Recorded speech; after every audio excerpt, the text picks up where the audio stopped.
भाजपा के 70-75 सांसद कम हुए हैं और पूरे देश में कांग्रेस का जो संख्या बल था आज दुगना हुआ है। और मैं बात आपको इसलिए बता रहा हूं कि देश का जो माहौल है उसमें बदलाव क्यों आया। वही नेता, वही भाषण। आप देखते हैं भाजपा के साथियों को, दिल्ली वाले नेताओं को, कैसे मुंडा लटका हुआ है, चेहरा उतरा हुआ है और चमक नहीं है। सत्ता में बैठे हैं, लेकिन सत्ता परिवर्तन में सबसे बड़ा योगदान अगर किसी का रहा तो मैं मानता हूं कि किसान और नौजवान का रहा। पूरे देश में जो 10 साल की सरकार का कार्यकाल रहा उसको लोगों ने देखा, समझा, आकलन किया और अंत में लोगों को लगा कि ये लोग बार बार वही भाषण देते हैं, वही जुमले देते हैं, अब समय बदलाव का है। इसलिए आज देश की संसद में राहुल गांधी जी प्रतिपक्ष के नेता हैं और ज्यादा अंतर नहीं है, 290 और 234, विपक्ष के 234 सांसद हैं। और जब लोकसभा की पहले दिन की कार्रवाई चालू हुई तभी से केंद्र की सरकार को पटकने का, उनसे सवाल पूछने का, और मुझे खुशी इस बात की है कि अब जब देश में ये नीट का मुद्दा ज्वलंत मुद्दा बन चुका है, नौजवानों के भविष्य को जानबूझ के खिलवाड़ कर रहे हैं, उसका बीड़ा राहुल गांधी जी ने लोकसभा में उठाया है।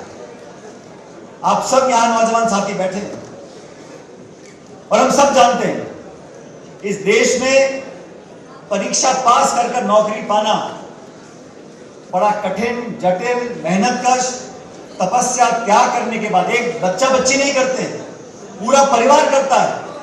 उन परीक्षा की तैयारी करना, लाखों लाख बच्चे बैठते हैं चंद नौकरियों के लिए, कितनी प्रतिस्पर्धा होती है और लोग क्या क्या यातनाएं झेलकर अपने बच्चों को पढ़ाने के लिए भेजते हैं।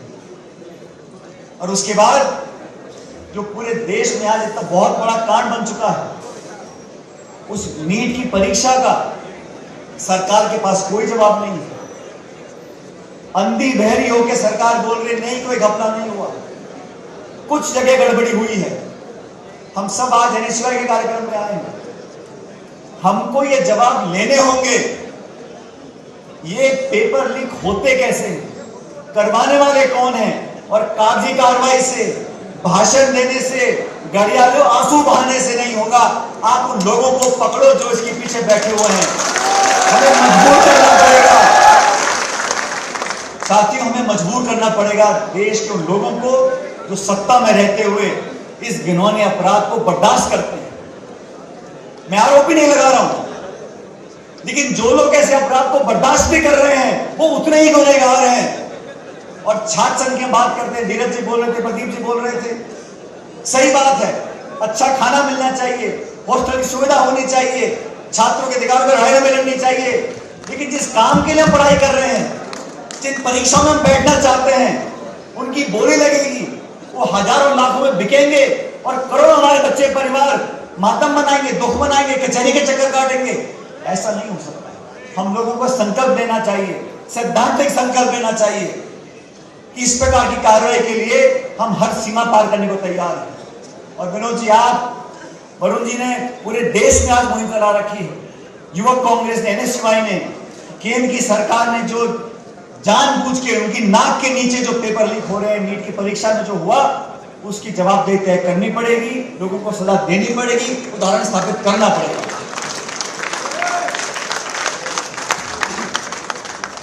गोटासा जी बता रहे थे कैसे सबको साथ लेके हम लोग चल रहे हैं, और ये कांग्रेस की किसी एक नेता की बात नहीं है।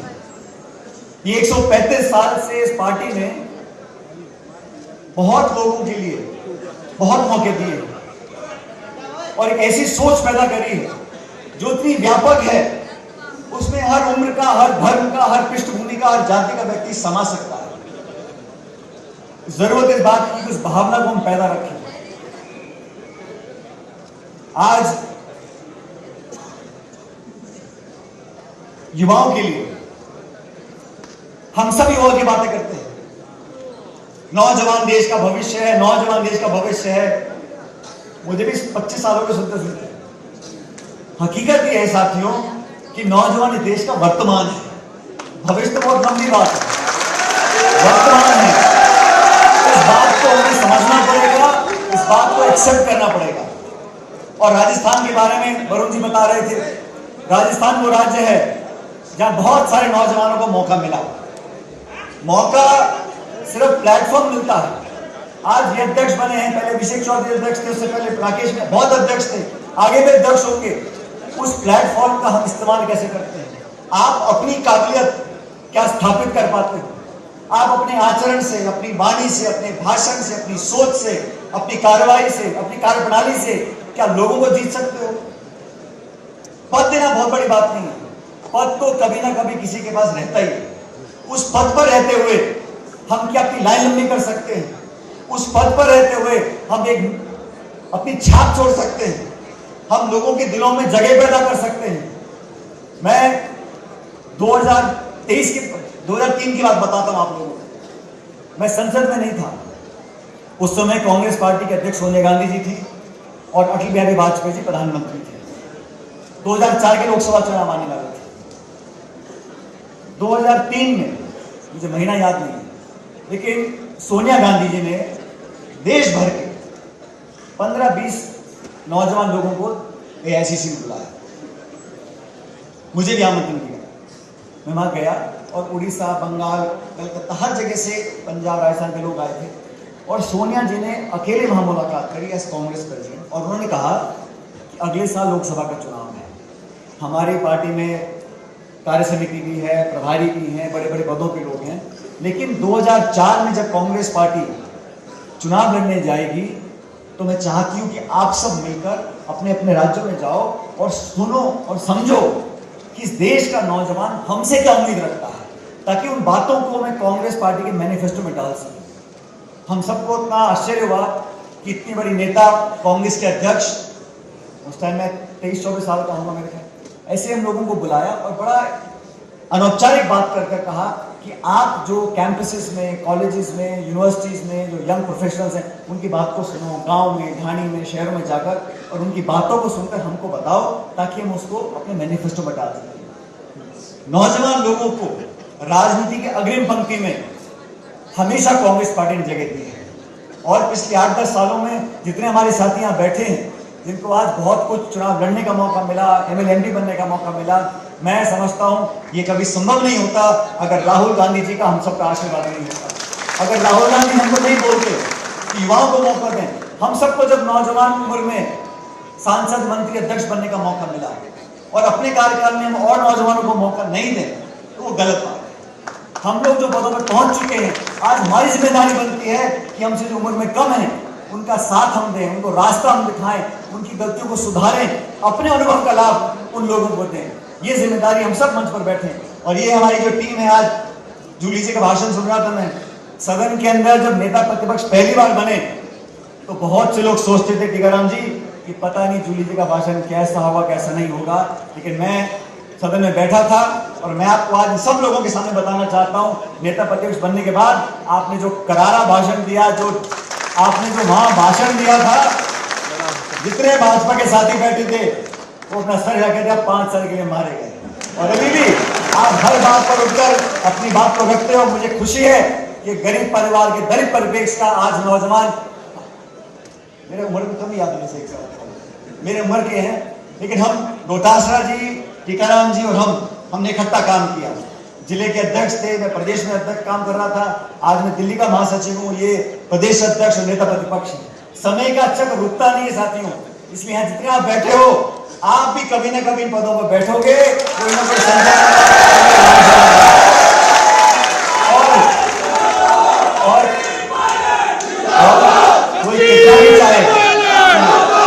कोई कितना भी चाहे, मेरा अनुभव ये कहता है, हवा, पानी और नौजवान अपना रास्ता ढूंढ लेते हैं।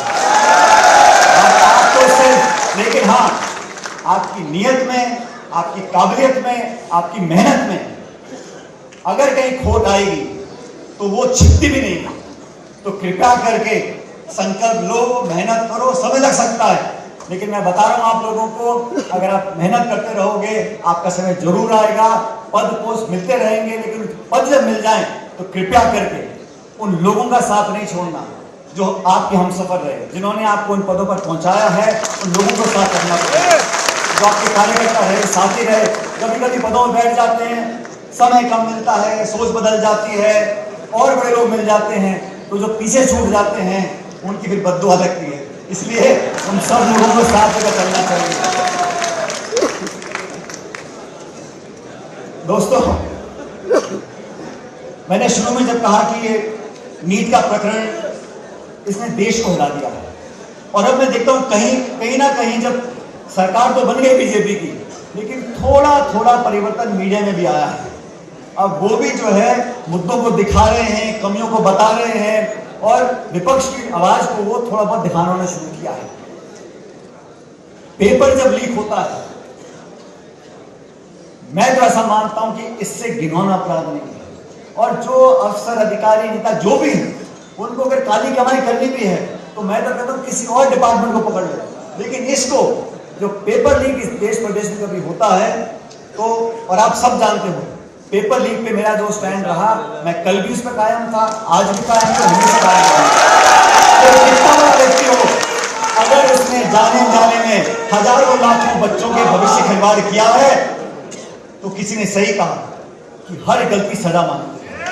अगर आप गलती करोगे आपको सजा मिलनी चाहिए, और नौजवान के भविष्य से खिलवाड़ करने का अधिकार किसी को नहीं है। आप कितने बड़े नेता हो, कितने बड़े अधिकारी हो, कितने पूंजीपति हो, आप नौजवान के भविष्य से खिलवाड़ नहीं कर सकते, क्योंकि हमारा आने वाला भविष्य देश का आप सबके कंधों पर है, नौजवानों के कंधों पर है। मैं इस मौके पर धन्यवाद देना चाहता हूं सभी लोगों का, आपने हमको भी आमंत्रित किया, और जो पुरानी टीम थी NSY की, मेरे ख्याल पिछले 5, 7, 8 अध्यक्ष थे, वो सब यहाँ पर आए हैं। हमारे नेता प्रतिपक्ष हैं, अध्यक्ष जी हैं, दिल्ली से अखिल भारतीय कांग्रेस में